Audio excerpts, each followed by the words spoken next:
Hey, what's up mga kapatid? Welcome ulit sa ating bagong video reaction, review, commentary, opinion, criticism at kung ano-ano pa. Meron tayong mabilis na bibigyan ng reaction video mga tol. Ito may kinalaman pa rin sa China syempre at syempre dito sa wanted ngayon na mayor mga tol dahil nag-issue na ng warrant of arrest, no? Arrest warrant para dito kay Waping. At dito sa bagong balita mga kapatid, no? Waping naging kaklase ng ilang nag-aral sa Grace Christian College noong 2000 to 2003 dahil merong lumabas na mga class picture mga tol.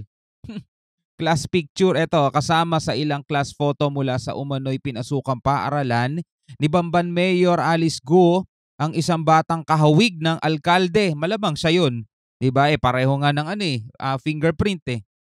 Ang sabi ng ibang nasa class photo, yun umano ang batang si Waping, ang pangalan ng Chinese national na ayon sa NBI ang mayor ng Bamban mga kapatid. At bukod dyan mga tol, eto unahin muna natin siguro tong balitang to, no? Dahil nagpapatawa na naman mga kapatid ang China. Nagpapatawa. Ito may video to eh. Pero bago natin to simulan, huwag mong kalimutan mag-subscribe. Click mo na rin ang notification bell para ma-notify ka whenever na may mga bago tayong reaction video tulad nito mga kapatid, no? So wag na natin patagalin pa, panoorin na natin to. Panoorin na muna natin yung pagpapatawa ng China mga tol. 非方应当停止侵权挑衅，尽快回到通过谈判协商妥处涉海分歧的正轨，同中方相向而行。Basahin na natin, hindi naman natin siya maintindihan eh. Sabi niya, the Philippines should stop infringement and provocation and return to the right track of solving maritime disputes properly through negotiation and consultation and work with China to jointly maintain peace and stability in the South China Sea. Ang sabi ng China mga kapatid, stop na daw ng Pilipinas yung pagpoprovoke natin sa kanila at join na lang tayo sa kanila na i-maintain daw, 'di ba? Yung peace, yung kapayapaan, stability sa South China Sea mga tol. Kung di ba naman nagpapatawa tong mga to, 'di ba? Pero mo tayo nga payapa na nga tayo nagsasagawa ng resupply. Minsan nga airdrop mission na yung ginagawa natin. Pero sila yung lumalapit para manggulo mga tol. Biruin mo yung nakaraan nakipag-agawan sila ng supply. 'Di ba? Tapos nung kinuha nila yung supply natin, pinagtatapon nila sa dagat. Ikaw mga tol, kaibigan mo. Tingnan mo kaibigan mo. 'Di ba? O kaya kapitbahay mo. 'Di ba? May paparating kang deliver, for example, deliver para ikumpara natin. May paparating kang deliver, biglang kinuha ng kapitbahay mo, binuksan yung delivery mo, mga tol. Tapos itinapon niya. Sa tingin mo ba peace and stability yung kanyang pinapairal, mga tol? 'Di ba? Nagpapatawa mga tol, komedyante si Mauning. Eto sabi mga tol Manila, Philippines, Philippine Coast Guard o PCG Commodore J. Tariela mocked a statement by China's Ministry of Foreign Affairs. In a post of last July 12, etong July 12 lang, the agency account at MFA China wrote, "No country is superior to another." Wow. Wow. Wala daw bansang o nakakahigit pa, 'di ba, sa isang bansa. No one has the right to bully others. Wow, galing mismo sa China yan mga tol. Any country who thinks it can bully others from a position of strength, wow, will be acting against the trend of times and rejected by the international community, it added. Patawa eh. In response, Tariela, spokesman for the PCG in the National Task Force West Philippine Sea, rewrote the post of China's MFA o Ministry of Foreign Affairs and thank it. Nagpasalamat si J. Tariela dun sa Ministry of Foreign Affairs ng China sa pagtindig, no? Laban sa mga nambubulas mga tol at pagsuporta doon sa mga nabubulas na bansa. At dagdag pa ni Tariela, sabing ganito, I hope your government will internalize what you just said. Di ba mga tol, mukha silang eng-eng? Di ba mukha silang eng-eng? Gawain nila yung pambubuli. Tapos sasabihin nilang biglang ganon, any country who thinks it can bully others from a position of strength will be acting against the trend of the times and rejected by the international community. Gawain nila yun eh. Tariela also included in his post two screenshots from videos from the Armed Forces of the Philippines, which filmed personnel from the China Coast Guard and their speedboats surrounding rubber boats of the Philippine forces during a resupply mission at the Yungin Shoal. Yun yung mga tol, yung may naputulan ng daliri, di ba? Pinopost-post pa ng China na hindi daw dapat nambubuli ang isang bansa laban sa isang bansa.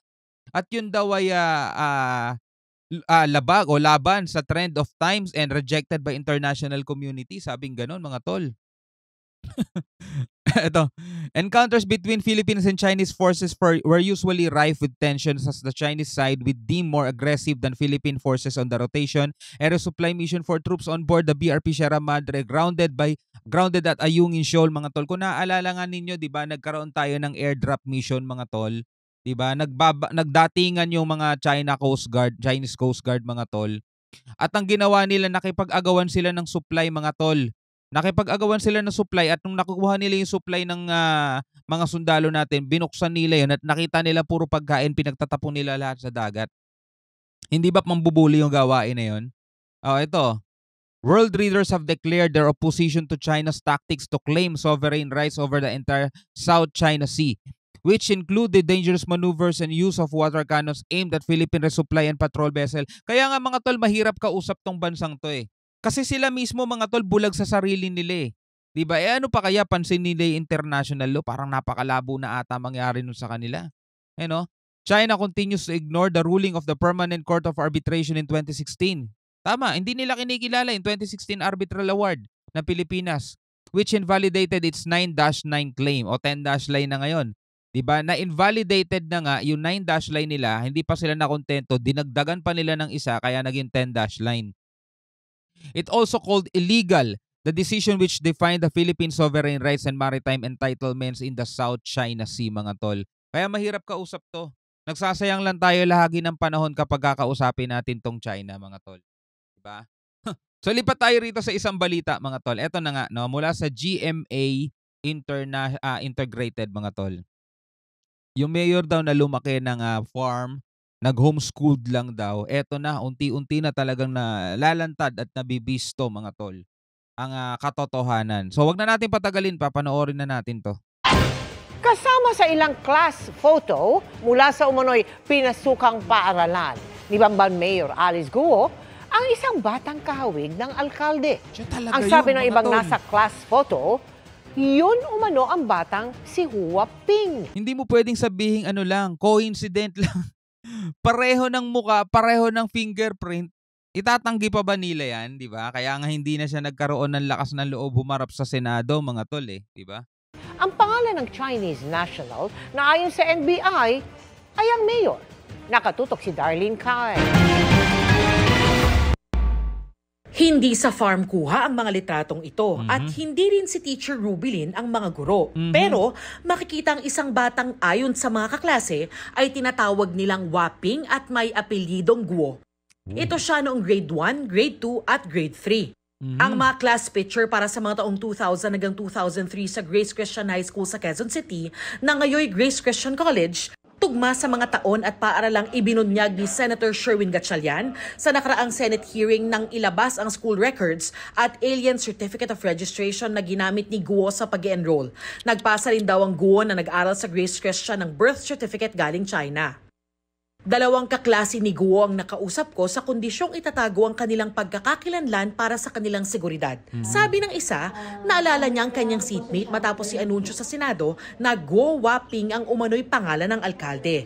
Naalala ko lang bigla, may Waping po ako na classmate ng grade 2. Pag uwi ko sa bahay, sinerch ko yung class picture namin. Tapos, parang may galing kasi may resemblance nga siya. Ang seatmate na si Waping, mukha raw mas matanda ng ilang taon sa kanila. Nakaraniwang 8 taong gulang lang noon. Parang ilang years, 3 years, 4 years older siya. Isa rin siya sa pinakamatangkad na girls. Bukod sa tangkad niya, mas mature siya kumpara sa class namin. Hirap din daw makipag-usap si Waping sa Filipino o English pero bihasa sa Chinese. Yung Chinese accent niya before talagang mas makapal kumpara ngayon ma'am na kaya na niya mag-Tagalog.